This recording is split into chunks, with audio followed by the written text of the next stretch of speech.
مدینه شریفې ته چې کله نبی علیه السلام مبارک هجرت وکړ نو مدینه منوره کې چې کوم قوم اوسېده هغې ته به مخکې ابن قیله وې او دوه قبیلې وې پکې یو اوس او بل خزرج د دواړو یو بل سره ډېرې مضبوطې دشمنۍ چلېدلې ډېرې مضبوطې دشمنۍ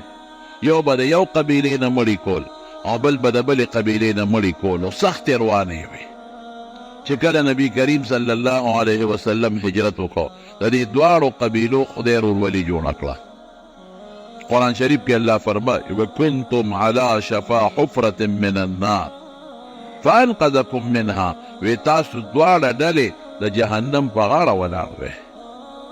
د جهنم د کندې په غاړه ولاړ وې غاړه باندې ودرېدل څه نو تا د هغه قومي نه مړی کو نو اب هم دوزخ ته ته او تب هم دوزخ ته نبی کریم صلی الله علیه وسلم فرمایي چې د دنیا دپاره د عصبیت دپاره څوک یو بل سره جګړې کوي نو فالقاتل والمقتول فی النار دواړه به ورته ځي قاتل به هم ځي او مقتول به هم ځي صحابه دې تپوس کړي د الله رسوله دا قاتل خو ټیټ شوه چې اور ته به ځي دوزخ ته به ځي ولې مونږ ته پته ولګېده چې مړی کړی دی نو دا مقتول ولې اور ته ځي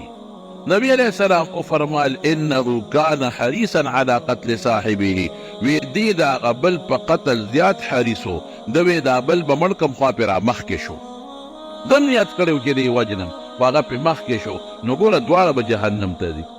نو نبی علیہ السلام دی اوس او خزرج دواړو ته قرآن شریف کې الله فرمایي چې د جهنم په کندې په غاړه ولاړ وی یو قوم د بل قوم د مړو نیت کړی او بل قوم د بل قوم د مړو نیت کړی نو افانقذکم منها نو خدای د پیغمبر علیه السلام په برکت د دوزخ ته د کندې نه وساتلی او خدای د رورولي جوړه کړله نو دا د پیغمبر علیه السلام برکات دي رورولي جوړه شوه د دواړو په منځ کې قومونه دواړه یو شو نو خدای ولې یو خشته نوم کېښود انصار وله خدای نوم کېښ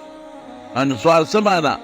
مدد کوونکي مددګیرې خلک د پیغمبر علیه السلام مدد یو داسې مدد یې د پیغمبر علیه السلام وکړو چې د تاسو ته نشم ویلی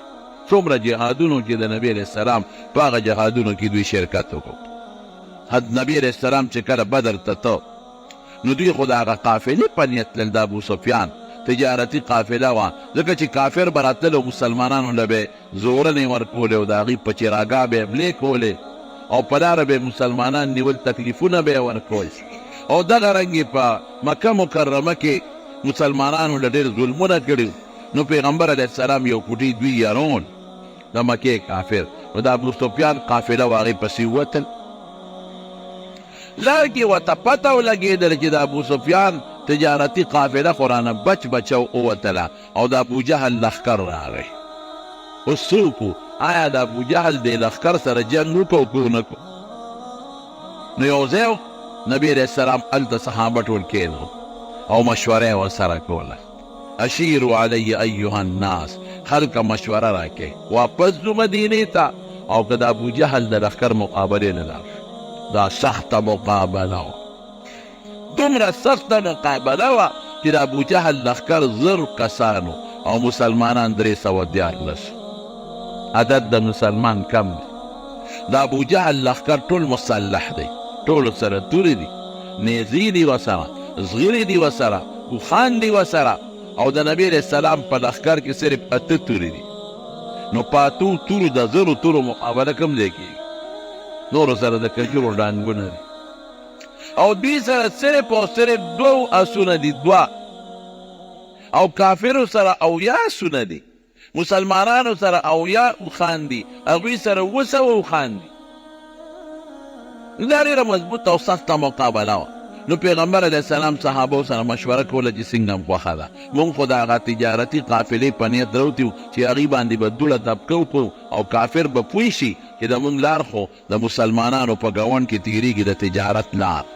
شام سره به تجارت کو اخو د مسلمانانو په ګاونډ د مدینې په خوا کې تېرېږي نو که مونږ د مسلمانانو له تکلیف ورکو نو دوی به زمونږ د تجارت لار بنده کړي دی غرض و زمونږ دور پاک او مکه کې خو نه شین فصل شته او نه پکې غنم زرغونېږي او نه جوار نو موږ به څه خورو دا به ویریږي هغه تجارتي قافله خو رانه بچ بچه ولاړه او د ابوجهل لښکر هغه څه کو نو صحابه چې کوم مهاجرینو د مکې ابوبکر صدیق رضی الله عنه نور کسان هغوی پاڅېدل، هغوی وی د الله رسوله بس چې ستا سینګ خوښې راځئ ورځو پې. خو پیغمبر علیه السلام انصارو ته کتل. ولې؟ ځکه انصارو چې کله د حضور پاک سره بیعت کو نو دی معاهده کړې وه چې که په مدینه پته ستاسو ګرالل موږ به دې مدد کوو. د بار خبره پکې نه وه چې بار به هم د سره جنګ له ځو او جهاد له به ځو. نو حضور پاک بار بار وی اشیرو علی یا ایها الناس، ای خلقه مشوره راکې. نو سعد ابن معاذ دا د مدینې د خلکو د انصارو د یو قوم مشر د اوس قبیلې اپوی شو. وی د الله رسوله وی ستا اشاره جوړ موږ ته ده، موږ ته دې اشاره ده. حضور پاک غږ ونه کو، پاڅېد. وی د الله رسوله موږ په ته ایمان راوړی دی او تا تصدیق هم کړی دی، موږ دا منو چې د خدای رښتونی پیغمبر یې. تا سره د قومیت په بنیاد خو موږ نه یو ملګري شوي او د مال دپاره خو موږ تا سره نه یو ملګري شوي او د چا په مقابله دشمنۍ کې خو تا سره موږ ملګرتیا نه ده کړې. موږ په ته ایمان راوړی دی، موږ تا پېژنو چې د رښتونی پیغمبر یې، موږ ستا تصدیق کړی دی د دې خبرې چې ته رښتونکی پیغمبر یې. الله رسوله ته به جنګېږې، موږ به دنه مخکې جنګېږو، موږ به دنه وروستو جنګېږو، موږ به دنه ښي طرف ته ولاړ یو، موږ به دنه ګس طرف ته ولاړ یو. الله رسوله موږ د موسی علیه السلام د قوم په شان قوم نه یو. موسی علیه السلام چې کله بني اسرائیلو سره مشوره کوله د جنګ د جهاد، نو قوم ورته څه وایي؟ وی اذهب انت وربک فقاتلا ان هاهنا قاعدون. وی ځه موسی ته او خدای دې جنګ کوې، موږ نه شو تللی، موږ به دلته ناست یو. وی موږ د موسی علیه السلام د قوم په شان نه یو، قسم په خدای ښي طرف ته او ګس طرف ته او مخکې وروستو به دنه ولاړ. او دا خو وړه خبره ده، ته موږ ته حکم وکړه چې په دریاب باندې ورلو شي، نو قسم دی چې موږ ستا په حکم په دریاب هم ورلو کېږو. انصارو چې دا خبره وکړه د نبي علیه السلام مبارک مخ داسې برېښنا. ولې حضور پاک سره الله وعده کړې وه چې کومه ډله باندې ورځې، که د ابو سفیان په تجارتي قافله ورځې او که د ابو جهل په لښکر ورځې، دا دواړه دله درکو. خو ظاهر کې خو سړی دې ته ګوري چې زما شمېر کم دی، ما سره وسله کمه ده، نو ځکه حضور پاک دا مرګ مشوره کوله د انصارو سره، دا د انصارو ایمان. بل څوک وی چې د الله رسوله موږ خو په ته ایمان راوړی، بېشک خو که په مدینه څوک حمله کوي نو موږ به دې مدد کوو، نو ته بار ولې خلکو سره جنګې؟ دا به یې ویلي وی نه نه، تا نه مخکې وروسته یو خوا بل خوا به موږ جنګېږو او ځو به در سره. دا د انصارو ایمان. هغې نه علاوه د مارونو په احد په جنګ کې د دنیا شهیدان شو انصار. غزوه خندق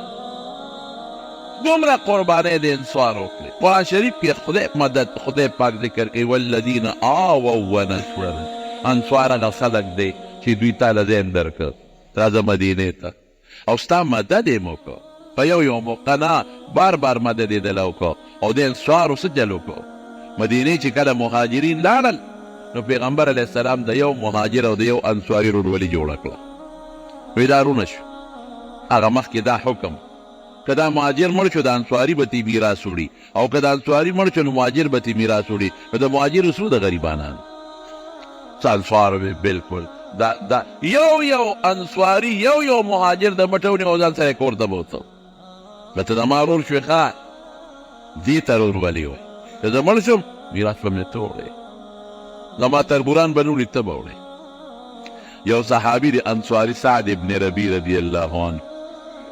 د هغه او د عبدالرحمن ابن عوف رضی الله عنه حضور پاک ورورولي جوړه کړه. داسې مینه زه یم چې انصارو که د دین دپاره کړې ده، مور راوړې به داسې مینه نه لګي. دا سعد ابن ربیع دې خپل مهاجر ملګري ته وایي، وی ملګري دې خوا راشه، وی ته زما ورور یې ویم، وی داسې کار کوم چې ما لم د سره غوټ خپل نیمو، زه چې دو چې زما کومه ځمکه د پوله درته راکاږم نیمه ستا او نیمه زما، او زما په کور کې چې کوم مال دی دا هم د سره نیم ستا او نیم زما، او ښځې مې دوه دي، دوه ښځې مې دي، نو راشه یو پکې خوښه کا چې ستا کومه خوښه یي زه به ورته طلاق ورکم، نو چې عدت یې تېر شي تا ته به یې په نکاح کړم. نو به کې څوک داسې وایي صحابو څه کړي؟ ته په سترګو دې پرده پرته ده، ته په سترګو ړوند دی، نو که ښاپیرک وي نور نشته نو ښاپیرک سترګې ړندې دي د انور د شعاع نه څه خبر دی انچارو څه کړي دي څوک به داسې وکړي دا یې بوته ونه وی چې دوه ښځې مې دي یو به پکې تاله درکړم بیا به خلکو وي چې یو پکې بوډۍ وه هغې نه ځان خلاص بیا به خلک وي چې دا یو پکې د ژبې نه تیزه وه ځان یې خلاص بیا به خلک وي دا یو پکې رده نه وه خوښه ځان یې خلاصو وی نه راشه دوه ښځې مې دي چې کومه دې پکې خوښه یي هغه ته پرې ګوته کېږده چې دا مې خوښه ده طلاق به ورکړم چې عدت یې پوره شي تا ته یې په نکاح دا قرباني به څوک ورکړي نو څه وایي د عبدالرحمن ابن عوف پښتانه وایي یو ګیره ورکړه بل د موټي وویسته داسې به هم نه کېږي او ورته څه وایي وی بارک الله فی اهلک و مالک وی خدای دې ستا په ښځو اهل او مال کې برکت واچوي دلوني علی السوق ما ته بازار ښه د تجارت چل راځي بازار راته ښه نه مې ستا مال په کار دا ستا خدای نصیب کړي ستا رور یم ډوډۍ راکوه او نه مې ستا کور والا ښځه په کار دار ستا خدای نصیب کړي بازار راته ښایه بازار ته لاړ ټول هغه قرباني ورکړه مینه یې وکړه بل سړی وی به چې ډېره ښه ده چې ځو پټۍ نیمو بل سړی وی به چې ښه ده مال دې را دې خوا که لکه نیم سته او نیم زما او بل سړی وی چې ښه دوه ښځو کې یو راکړې شا به ښایه راته کومې دي چې یو پکې خوښه نو داسې ونه کړه بازار ښایه نو خدای دلم ګټه ورکړه سبې پیسې وګټلې بل ورځ بیا بل ورځ بیا بل ورځ بیا یو ځل خو دورې پاک په مخه ولرې دا عبدالرحمن ابن عوف او د واده څه نښې نښانې پې پرتې وې حضور پاک پې پیش و ورته وایي ما یم عبدالرحمن داسې دي وی صاحب یو ښځه مې که تزوجت امرأة من الانصار د انصار یو ښځه مې په نکاح رشتې ده صحابه خادم هم ساده خادم څوک به ترې نو خبر وی ولیمه دې کړې ده که نه وی نه د الله رسوله نه مې ده کړې وی اولم ولو بشاتن وی خیر دې که ډېر څه د سره ني یو ګډه چیلې ولیمه که خو ولیمه وکړه هغه خدای څومره مالدار کړه دومره مالدار شو چې کله مړ شو عبدالرحمن ابن عوف څلور ښځې او بچي هم نو په څلورو ښځو کې د یوې ښځې 22 رسېده ځکه چې ښځې څلورې او بچي وي نو 8 حصې کېږي نو د 8 او په څلورو ښځو تقسیم کې نو د یوې پکې 22 رسي نو 1/32 22 حصې رسېده د یوې ښځې 22 څونه لږ شي او دا وایي داسې کار دی چې ما د پټول مال کیسه مه راکوئ نه په آسونو کې غواړم نه په اوښانو کې غواړم نه په ځمکه جایداد کې غواړم نه په کورونو کې غواړم هغې کې نه غواړم په مریانو غلامانو وینځو کې نه غواړم نغد مال کې لږې راکې نغد مال کې هم 22 نه غواړم لږ غوندې شی پکې راکې نو 80,000 اشرفۍ پکې وله ورکړې په نغد مال کې 80,000 اشرفۍ دا هغه پوټې غوندې شي خبره مې دې پورې کړې نو چې انصار څونه د حضور پاک خدمت وکړو څومره مینې چې کله د بنو نذیر د یهودیانو علاقه فتح شوه نو حضور پاک انصار سره مشوره وکړه وی تاسو خپل مالونه د مهاجرو سره تقسیم کړي دي نو که ستاسو خوښئ نو د یهودیانو د ځمکې مالونه به زه د مهاجرینو نه ورکړم او دی به تاسو ته ستاسو ځمکې واپس پرېږدي ستاسو ځمکې به تاسو ته خلاصې شي انصار څه وایي وی نه صاحب داسې مه کوه ولې څه وکړو وی دغه م ورکړو زمونږ دا دې م وسره دا م ترې نه غواړو دا د انصارو مینه و د نبي کریم صلی الله علیه وسلم سره او مرض وفات کې د حضور پاک چې کله بیمارو نو نبي علیه السلام مبارک خو څو ورځې نور اوتې په کور کې دن نو انصارو جړل جومات کې ډلې ډلې ناستې و جاړې نو حضور پاک له چې اطلاع ورکړه وی صاحب انصار جاړي او داسې جاړي ډلې ډلې ناستې چې د پیغمبر علیه السلام هغه مبارک مخه مې یادېږي نو نبي علیه السلام خو بچي روحاني کړه چته یې غم غملی شو وی راشئ مو چت کې نو صحابه و چت کړ نو ډېر زیات د نبي علیه السلام وجود کمزوری شوی نو یو صحابي ول یو اوږه کې ترخ کې اوږه ورکړه او بل وله بل کې اوږه ورکړه وی ما جومات ته بوځئ نو پیغمبر علیه السلام کې دومره سکت نو چې خپې په ځمکه لګولې وه دا کټه ګوته مبارکه او پسې راښکې شوه نو جومات ته یې ورساو نو په منبر یې کښېنه نو څه وایي وی خلک به زیاتېږي او انصار به کمیږي نور خلک به ډېرېږي انصار به کمیږي او بیا څه وایي وی ای انصارو وی تاسو ته یو خبره وی تاسو حق تلفی به کیږي وروستو بادشاهان به تاسو د خپل حق نه ورکوي حق تلفی به هم کیږي او عامو خلکو ته اعلان عامو خلکو ته چې که په انصارو کې چا ښه وکړل نو ښه جزا وله ورکوي هغې وله ښه بدل ورکوي او که په دې انصارو کې چا غلطي وکړه بد یې وکړل نو خیر دې معاف یې کړي غږ ورته مه کوئ ای انصارو وی تاسو داسې یې لکه په اوړو کې چې مالګه مالګې باندې اوړه ډېر اوړه وي قیمتي اوړو چې مالګه پکې دي ډوډۍ خوندوره نه او مالګه لږه وي خو دا ډوډۍ خوند پې برابر او خلک به ډېرېږي او تاسو به کمیږئ خو انصارو یو خبره مې واورئ وی زما او ستاسو د ملاقات ځای به حوض کوثر تاسو نه د مخکې روانې او زه به په حوض کوثر د انصارو انتظار کوم د هغوی د احسان بدل ښېګړې یې وکړې مسلمانانو سره یې ښېګړې وکړې نبی کریم صلی الله علیه وسلم سره یې ښېګړه وکړه او پیغمبر علیه السلام له د هجرت دعوت ورکړو مدینې منورې ته بوت او حضور پاک سره په یو جهاد کې شرکت وکړو او بیا به سو چې کم صفه کې به کم طالبان نستو او دین به د نبی علیه السلام نه زده کو دې انصارو به څه چل کو دوی به د کجورو غونچکونه راوړل او بره به په چت کې وې ځان کړل دا د دوی ډیوټي وه نو چې صحابه به وږي شو نو تس به یې وله ورکړ نو دوه څلور کجورې به دې لاندې راوغورځېدې نو په هغې به دوی خپله ګزاره ډوډۍ به یې راوړې ډوډۍ به یې راوړلې او یوازې ډوډۍ نه او یا کسان داسې قاریانو په انصارو کې او یا کسان بیر معونه کې غریبانان شهیدان شو په دوکه د نبي علیه السلام نه یو د غطفانیان به یې ورته وي د مکې او د مدینې په دې منځ کې دا بدماشان خلک اوسېدل اجرتي قاتلانو ده ډېر قومونه لوی قوم مشر یې غطفانیان څوک یو ځای اوسېدل څوک بل ځای څوک بل ځای که چا به مړی کو نو دوی له به یې پیسې ورکړې په اجرت پې خلکو ډمونې او که څوک به جنګ له تلل دوی پسې به رالل چې موږ له یو 100 کسه راکړې 200 کسان 300 راکړې او موږ سره جنګ له لاړ شي نو پیسې به یې ورکولې دوی به خلکو سره جنګونو له تلل او په لاره کې به کومې قافلې دي په هغې به یې ډاکې کولې هغوی به یې لوټول دا د دې ظالمانو کار او د دې غطفانیانو نو بدر کې اویا کسان مردار شوي د کافرو نو دې غطفانیانو له پیسې ورکړې وی تاسو د مسلمان د زمونږ انتقام والی نو دوی رالل په دوکه حضور پاک لا وی صاحب زمونږ ټول قوم مسلمانېږي مونږ له یو څو کسان راکړه چې مونږ سره لاړ شي او مونږ ته دین وښایي حضور پاک خوشحاله شو چې که دا غطفانان خدای پاک مسلمانان کړه نو یو خو ډېر لوی قوم دی مسلمان به ډېر شي بل دا که مسلمانان شو نو دا خو صحیح به شي ټیک به شي غلاګانې به پرېږدي ډاکې به پرېږدي او لارې به هم په امن شي نو نبي علیه السلام وله اویا کسان ورکړل او د اویا کسانو کې اکثریت انصار د مدینې منورې دی یې ورکړل وي دی یې لاړ شی بوی دی نو دوی لاړل چې دوی به مونږ ته هلته کې دین هم وښیي اسلام به هم راته وښیي منځونه به هم راته وښیي قرآن به هم راته وښیي دعوت او تبلیغ به هم خلکو ته وکړي دې دپاره یې بوتلل نو چې بوی یې تلل نو هغوی ظالمان ورسره دوکه وکړو هغوی وسلو په لاس بار راووتل دوی پسې ګرځېدل دغه علاقه کې ټول غرونه دي وړې وړې غونډۍ دي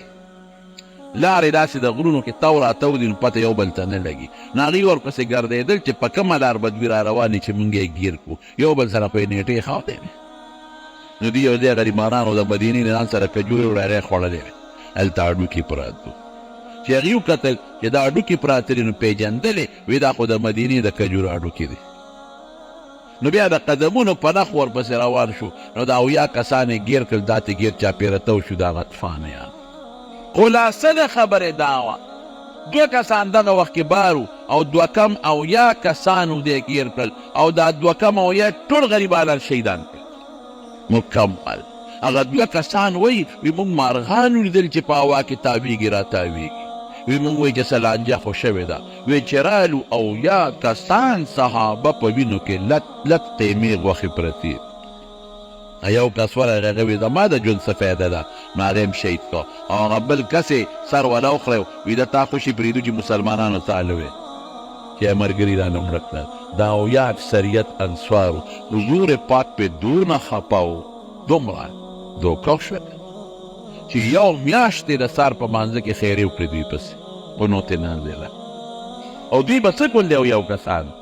هغه اصل مقصد نه راځم دا د انصارو دوی به د ورځې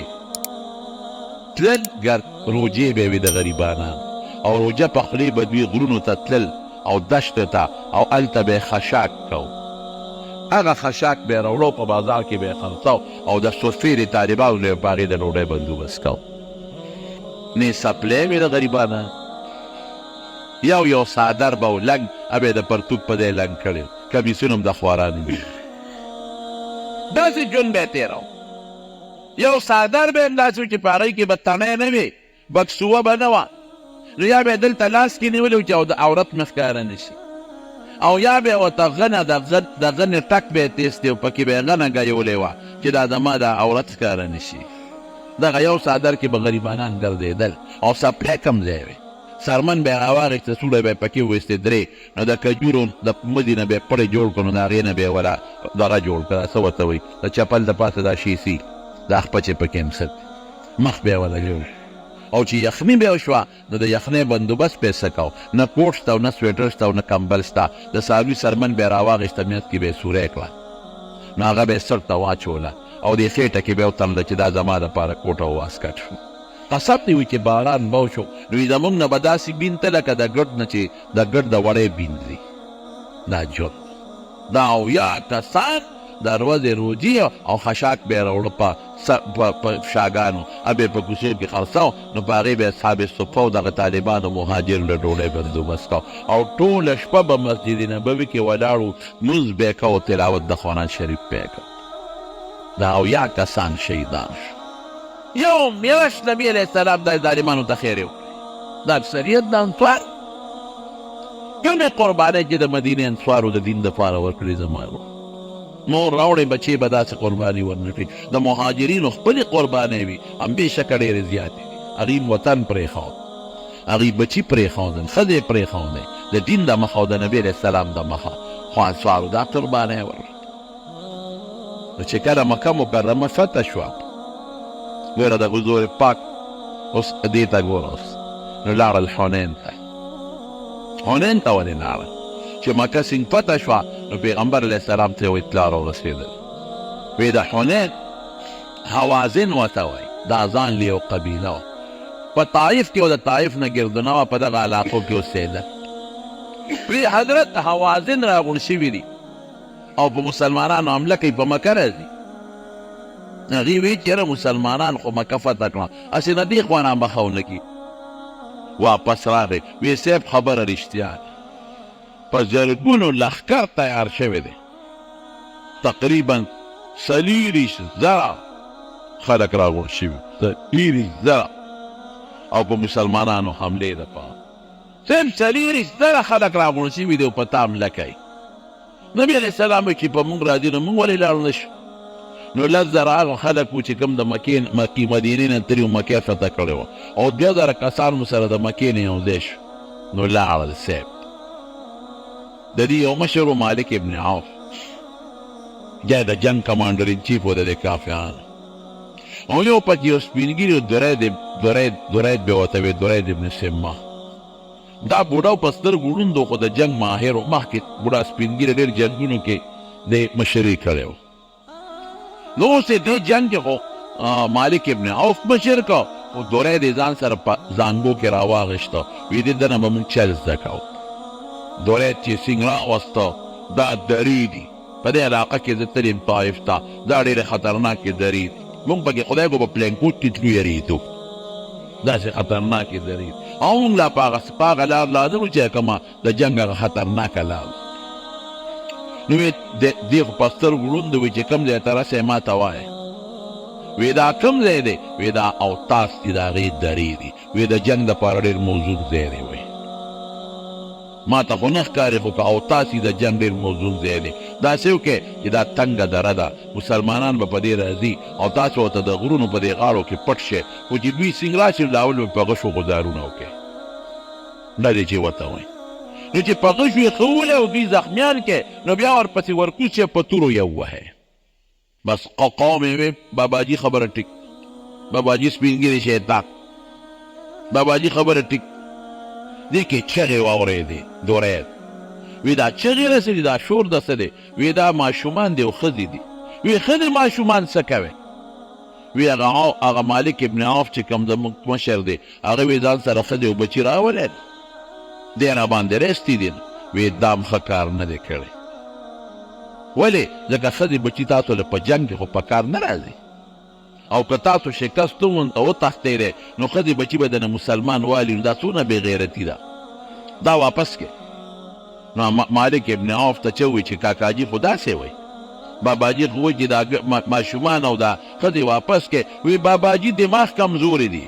نه پوهېږي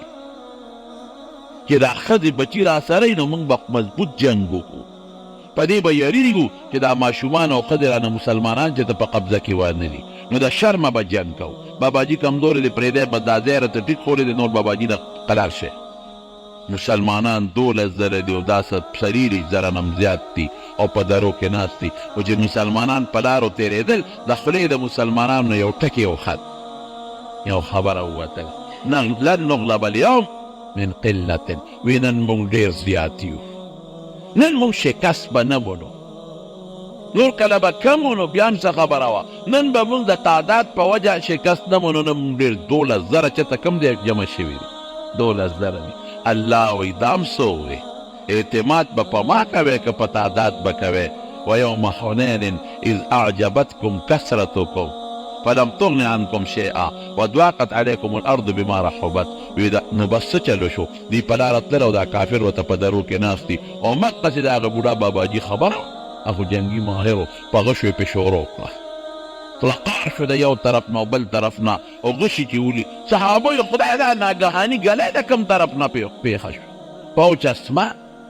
د غشو باران دی چا خېټه لګي او د چا لاس لګي او غشي خو خطرناک شی دی دا څه وشو بس صحابه څوک یو خوا منتشر شو څوک بل خوا منتشر شو چا داسې منډه واله او چا داسې منډه واله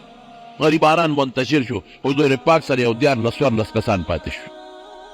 الله و یوم حنین اذ اعجبتکم کثرتکم تاسو خپل ډیروالي باندې فخر وکړو چې موږ نن لږ د لږ تعداد ډېر دی موږ له شوک شکست نشي راکولی فلن تغن عنکم کثرتکم شیئا هغه ډیروالي اړو څه فایده دله درنه کړه تاسو په تعداد ولې اعتماد کوئ په ما اعتماد وکړئ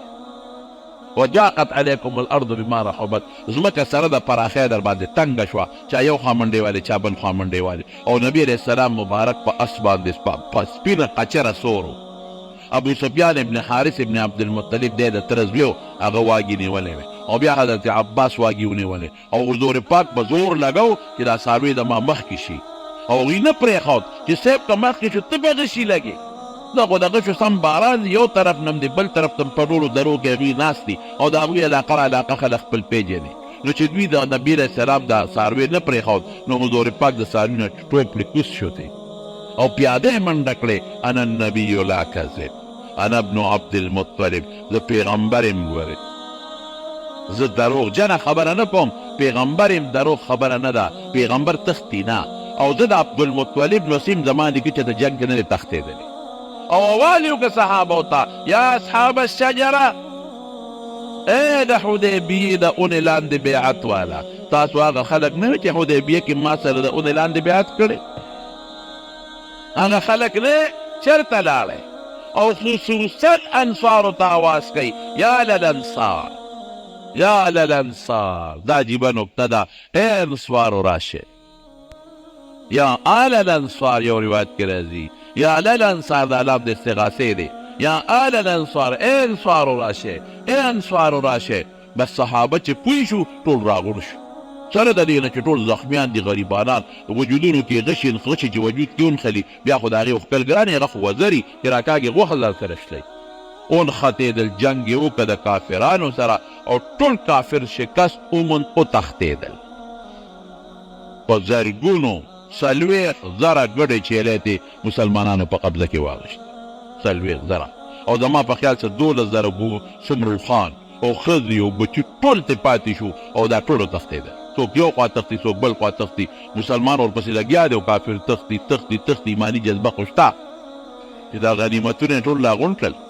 او مسلمان ګټه ومونده. نو جعرانه ورته وایي هلته ټول را جمع شو او تاس فتح شو، حنین فتح شو،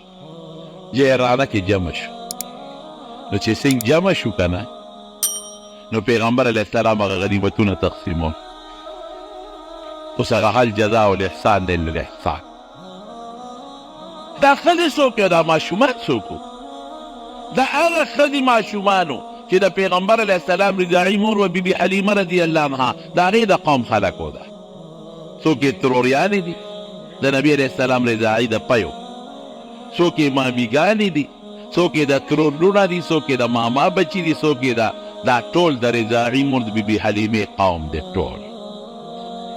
یو کس والا راغی وی صاحب په دې قیدیانو کې یو جینۍ ده، هغه وایي چې زه ستاسو د پیغمبر خور یم. وی تاسو یې راوړئ؟ نو نبي علیه السلام ته یې مخامخ کېنوله. وی ته څوک یې؟ وی زه ستا خور. وی زما خور دلته څه کوي؟ وی زه د حلیمې لور یم، ستا مزول یم، ما ورته ماشوموالي کې یو ځای لوبې کړې، مونږ کله 4 کاله د ماشوموالی تېر کړی دی. وی دا ما ته هم پته ده، ما ته پته ده چې ما د حلیمې پیس کړي دي او ما 4 کاله تېر کړي دي. خو ما ته دا به څه پته ولګي چې ته زما رضاعي خور او د بیبي حلیمې لور یې؟ هغې ورته دا خپل مټ ښکاره کړ. وی ما ورته یو ځل لوبې کولې نو تا په ما چک لګولی دی او ستا د غاښونو نښه زما په دې لاس تا دې اوس هم پرته ده. حضور پاک چې دا خبره واورېده نو سترګو نه اوښکې وبهېدې، خپل ماشوموالی مو ورته رایاد شو او په دې هم پوه شو چې واقعي دا خو زما رضاعي خور ده، دې کې خو زما نورې رضاعي خویندې به وي. نور پکې ستا د قوم څوک شته وی؟ صاحب ټولې زما د قوم، څوک مې میندې دي او څوک مې تروريانې دي او څوک چاچیګانې دي او څوک نیاګانې او څوک د نیا بچي دي او څوک د نیکه بچي دي. صحابو ته څه وایي؟ ټوله د احسان بدل ته ګوره اوس کنه. ګنې ویلې به چې د بیبي حلیمې دا لور پکې ازاده کې خور مې ده، د بیبي حلیمې څوک لوڼه بچي هغه ازاد کې دی او نه وي. او دور پاک وي دې قوم کې ما پیرودلي دي، نو که دې قوم سره احسان وکړې نو ښه وی. نو د بیبي حلیمې هغه لور دومره خوشبخته وه چې د هغې د قوم چې څومره هلکان، جینکۍ، ښځې، نارینه، واړه ټول یې ازاد کړل. دا برکت شو. نو چې نور غنیمتونه یې کله تقسیمول، نو په مکه کې چې کم نوي مسلمانان، نبي علیه السلام هغه د مکې خلک چې تازه د 1 ورځ 2 ورځو مسلمانانو هغې له ډېر مالونه ورکړل. چا له 100 خان ورکړل، چا له 50 ډېر څیزونه یې ورکړل. انصار ګیلهمن شو، ګیله وکړه یو بل سره. وی ګوره که نه پیغمبر علیه السلام د خپل قوم خلکو له مال ورکوي او موږ له نه راکوي. اولې خلکو له 100 خان ورکوي چې د هغې په وینو هم زموږ تورې سرې دي. اوس هم ورسره جنګ وکړه لږ ساعت مخکې په مکه کې، دله نه به پکې یا څوک مسلمانان یعنې دومره مال ولې نبي علیه السلام ولې دا مال ورکړو؟ ډېر دی د هغوی په زړه کې مینه پیدا کوله اسلام سره. که دله نه څوک کلک مسلمان دی چې مال ورکړم چې لږ کلک شي. هسې نه چې زه د مدینې ته لاړ شم او دا خلک بیا شورش وکړي او بغاوت وکړي او بیا په مکه کې د کفر اعلان وکړي، بیا به څه کوو؟ راشه مالونه ورکه، په مال خلک خوشحالېږي چې اسلام خو ښه شی دی، بلا اوښان او مال دی پکې،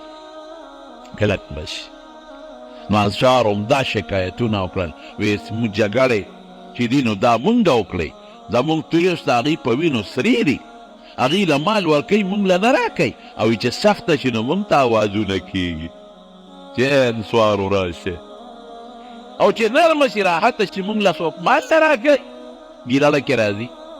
حضور پاک ته چا د نو رسوله وی یو غټ خیمه تمبو جوړ کړي او انصار پکې کېنوی چې بل څوک پکې نه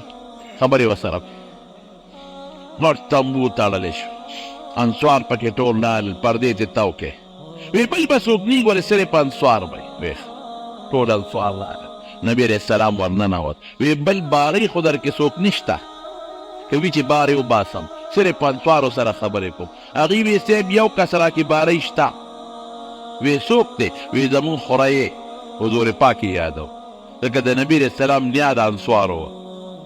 د عبدالمطلب مور وه سلما یې نوم دا د بنو النجار قبیلې وه د انصارو. وی یو خورایي راکې شته پردی او نور ټول خپل یو. وی دی ابن اخت القوم منهم. وی خورایي د قوم عیسی باري. وی انصارو څه خبره مې اورېدلې ده. وی او صاحب څه دې کړي دي چې دې اورېدلې ده؟ وی دا هم ولې وی؟ وی دا مونږ مشرانو نه دي ویلي او د هلکانو ویلي. وی څه ویلي؟ وی د هلکانو وی چې د نبي علیه السلام خپل قوم خلکو له مالونه ورکړه او مونږ یې پرېښود. ګوره دروغ خو هغې نه دروغ خو من او زمونږ ټولې چې د چا په وینو سري دي. اوس هم په مکه کې د 20 ورځې مخکې جنګ وکړو نو هغوی د مال ورکوي مونږ له نه راکوي. او چې سخته چې نو مونږ ته چې اوازونه کېږي چې یا الانصار یا اهل الانصار ای انصار ای د انصارو بچو نو اوازونه مونږ ته کېږي او چې غنیمت چې بیا مونږ له نه راکوي. حضور پاک څه فرمایي؟ تاریخي خبره داسې خبره د قسم په خدای چې انصار تر مرګه پورې د پیغمبر په دې خبره د خوشحالۍ نه جاړي. تر مرګه پورې موږ دومره لوی خلک او د نبي علیه السلام خو بابرکت شخصیت هغه ده چې خدای کم عقل او پویه ورکړی او خدا د نورو خلکو کم دی او مینه چې په نبي علیه السلام کې کمه وه والله که دومره مینه په انسان کې چې دا حضور پاک کې چې کمه مینه وه او د احسان بدل په احسان ورکول. نبی علیه السلام وی ای انصارو ما دوی له مالونه په دې وجه ورکړل چې د اسلام سره د دوی مینه پیدا شي. پته یې نه لګي د زړه د مسلمانان دي که نه دي د یو ور دوه ورځو مسلمانان دي. هسې د مدینې ته لاړ شم او دوی واپس شورش وکړي او شته مسلمانان مړه کړي او بیا دا قبضه کړي بیا به د مدینې نه جنګ له راځم. الله مې وله خوشحاله او مالونه مې ورکړل. انصارو خلک زما د پاسه جامه ده کوټ او واسکټ او تاسو زما هغه جامه بنین چې زما وجود سره جنګېدل. یو جامه ده چې وجود سره جنګېدل هغه جامه خلک وجود سره اچوي چې هغه نرمې پستۍ وجود له فایده ورکوي او بله جامه د پاسه کوټ دی. نو خلک زما هغه زیاتي جامې دي تاسو زما هغه جامه چې وجود سره لګېدلې ده. دویم خلک زما لري اندامونه دي تاسو زما معده یې معده په وجود کې بهترین دی.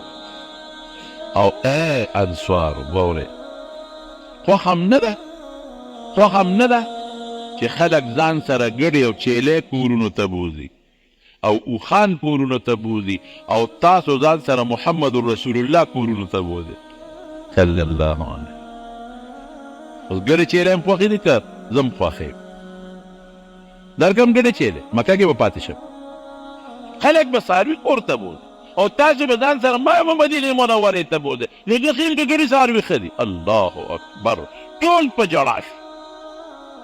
الله رسوله معافي غواړو غلطي مو کړې ده. مونږ له ګډې چیلې څه کوو؟ مونږ خو په دې هم یریدو چې مکه فتح شو هسې نه په خپل کلي وطن کې رانه پاتې نه شي. نه زه در سره مدینې ته ځم او واورئ خلکه یو اعلان وکړه نبي علیه السلام ناشنا اعلان لولا الهجرة لكنت امرأ من الانصار. خلکه واورئ که هجرت مقرر نه وي نو زه به د انصارو یو فرد وي زه به مدینه کې پیدا وي. هجرت ته وجه نه خدای مدینې ته ورسولم او که دا نه وي زه به انصارو کې پیدا وي. دا د هغوی د احساناتو بدل په یو دوو ټکو یو نه وي. تاسو نبي علیه السلام مبارک ورته څه وایي؟ یو ټکي ورته دا هم وایي ای انصارو یو بل سره م دشمنی وي نو د دلالم نو خدای پاکه زما په وجه ستاسو دشمنی ختمې نو تاسو فقیران وئ نو زما په وجه تاسو د خدای غنیمتونه درکړل نو خدای مالداران کړئ. نو تاسو بې دینه وئ دین هم نو چې ده درلم نو خدای پاک زما په برکت دینداره کړئ. هغې به یو ټیک ته صاحب وی جواب ولې نه راکوئ؟ وی صاحب څه جواب درکړو؟ وی داسې ووایه چې پیغمبره ته هم یوازې وي چې رالې نو زموږ په وجه مضبوط شوې. نبی علیه السلام ورته داسې ووایه چې د الله رسوله ستا خو هم ملګري نو موږ له رالې نو ملګري دي پیدا شو. دین مکه کې د کمزور یو چې موږ رالې مضبوط شو. دا ولې نه وایې؟ وی دا نه وایو صاحب. دا چېرته ویلی شو؟ ستا په برکت موږ نحن دلالا، موږ ګمراهان. هدانا الله بک، ستا په برکت موږ ته خدای هدایت. موږ دشمنی وې د دوزخ په غاړه ولاړو، ستا په برکت خدای پاک موږ د ګمراهۍ نه بچ کړو. دا د انصارو ښېګړې قربانۍ او د دې ټولو ښېګړو قربانو دپاره دا دوه خبرې ډېرې مضبوطې دي. یو دا چې خلک به ګډې چیلې بوځي، زه به تاسو سره مدینې ته ځم، پرېږدم هم نه. حالانکې طریقه دا ده چې د چا وطن فتح چې نو خلک په خپل وطن کې بېسارېږي. مکه کې خو بیت الله دی، مکه کې خو زمزم دی، مکه کې خو مقام ابراهیم دی، مکه کې خو صفا او مروه ده، مکې سره خوا کې مینا او عرفات دی، او مکې د پلار نیکه کلی دی، خلقوس یې پکې کړي دي، او حج سره تعلق لري، عمره تعلق لري. نو پکار دا و چې نبي علیه السلام چې باس مدینې ته خو تلي و، مکه کې م جوړ ټیک اوس به د مکه کې پاتې شم. وی نه، د انصارو د احسان بدل به خلاصوم. الجزاء الاحسان الا الاحسان. ځم به ورسره، قبر به مدینه کې جوړېږي، قبر به مدینه کې جوړېږي، مکه کې به نه جوړېږي، قبر به مدینه کې جوړېږي. خاوره زما د مدینې ده، قبر به مدینه کې د ما جوړېږي. او تر چې زه مکه کې پاتې شم بیا په مدینه څوک څه کوي؟ تر قیامته پورې چې خلک مکې ته راځي نو مدینې ته به هم ځي. مدینې کجورې به موړي، که د زمزم اوبه وړي خو د مدینې کجورې به موړي. که مکه مکرمه کې حج کوي خو مدینه منورې جومات سلام به هم کوي، او قباله به هم ځي، او د احد او د بقي د شهداو ملاقاتونه به هم کوي. حکمت و پکې ده چې څوک دا ونه وایي چې انصارو قربانۍ او بیا څه وایي که هجرت نه وي د انصارو کې پیدا او خلک به زیاتېږي، تاسو به کمیږي. دا څومره لوی اعلان دی. زه تاسو صبر کوئ، حوض کوثر په غاړه به ستاسو ملاقات. دا درس موږ ته نبي علیه السلام راکړي. څوک د سره ښېګړه کوي ښېګړه وکړي، مال دله درکړي ورکړه، مال نه دعا ورته وکړه. څوک درته لاره وښیي، سبا په تا راغلی ته م ورته لاره وښایه، او که نه دعا ورته وکړه. څوک در جنازې نه راغی، ډېره ښه دعا ورته وکړه، ته م وله لاړ شه. نو چې څوک د سره ښېګړه کوي، که د مالي که د بدني، یری به نه پرېږدی ښېګړه. دا ناشکري ده. ګورئ، ناشکري ډېر خطرناک جرم دی او ډېره لویه ګناه ده. الله دې ناشکرۍ نه وساتي. یری به نه ناشکري، ناشکري به نه کوي. مسلمان د ښېګړې جواب به په ښېګړه ورکوي. او ټیک ده، بعضې وخت کې انسان دی، جنازې له به دې څوک در نه شي، تپوس به د مریض څوک ونه کړي، انسان دی. تا له به پیسې در نه کړي، مثال پته وه. نو دا خو انسان دی، غلطۍ هم راځي، او د انسان نه بعضې وخت خبره هېره شي، غلطي تې وشي، یا موقع میلونه شي. نو دا به نه وی چې زه مړه، دا به نه وی. نه، هغه زړې ښېګړې را یادې کړه. او مسلمان لپاره خو د مسلمان غټه ښېګړه د اسلام ورورولي ده او د دین ورورولي ده. بس دا د موږ مشترک شی، پیغمبر مو یو، قرآن مو یو، دین مو یو، اسلام مو یو، شریعت مو یو. دې نه لوی د ښېګړې شی دین به راته څوک وښیي، یو ټکي سبق به راته وښیي. نو زما وروڼو، د اسلام او د دین اصول دا دی چې د احسان بدل، د ښېګړې بدل، د حسن سلوک بدل، دا به پرې ښېګړه ورکوي، په بدو به نه ورکوي. او که څوک د سره بدو کي، نو د بدو بدل هم په بدو ورکولی شي. خو دا قانون دی، خو ښه خبره نه ده. بهتره دا ده چې د بدو بدل هم په ښېګړه ورکوي. سویل من قطعک واعف عن من ظلمک. نبي علیه السلام فرمایي څوک در سره رحمي قطع کي، ته ورسره مه قطع کوه. او چې څوک در سره بدو کي، نو ته ورته عفوه کوه، معافي ورته کوه. دا د مسلمانۍ طریقه ده. نو خدای پاک دې مونږ کې د احسان د بدل په مقابله کې احسان پیدا کړي. مور او پلار چې وفات شي، مور او پلار وفات شي، د هغه د وفات نه پس د هغه قبر رتلی شي، په حدیثو کې ثابت دي. نمبر 1. دویم دا دی چې دعا دې ورته کوي، دا دعا ورته خدای رسوي. دریم دا دی چې صدقه دې ورپسې کوي، د هغې ثواب ورته بخي. د نبي علیه السلام یو صحابي تپوس وکړو، مور مې مړه ده، یو کوهي وباسم، یو وباسم، مدینه منوره کې د خوږو اوبو ضرورت و، یو ویسته، وایي دا مې د مور دپاره شو. نو د مور د وفات نه پس د هغه قبر لتلی، هغه ته دعا کول، صدقه کول، 2 رکعاته نفل، د هغې ثواب بخل، دا ټول د مور او پلار له فایده ورکوي. بیوټي پارلر سې پیسې حرام دي که حلال دي؟ نه، بیوټي پارلر دا ښځه د ښځو دغه کوي که نه، دا خیر دی. ښځه خو په واده کې ځان ډولې کوي که نه. نو که په پرده کې یو ښځه ښځه ډولۍ کوي په پرده کې ځي په پرده کې راځي د دې څه ممانعت نشته که پیسې پیري هم پرې اخیستې شي د یو ملګري په جیل کې د الله دې راخلاص کړي د یو بل ملګري دې نورې بیماره د الله دې ولا روغ صحت ورکړي د قبر د پاسه ګرباتۍ مرباتۍ په قبرونو لګول په شریعت کې منع شمع لګول ډیوې لګول صریح د پیغمبر علیه السلام په دې نص دی حدیث دی پکې چې په قبرونو شمع لګول ډیوې لګول ګرباتۍ لګول دا منع دي د پیغمبر علیه السلام مبارک وینا ده په دې کې نو چې سراج وینا ده پکې هغې کې شکونه و شبهې پکې نه پکار قبر ته دعا وکړه خیرات وکړه صدقه وکړه نفل وکړه ثواب وربخه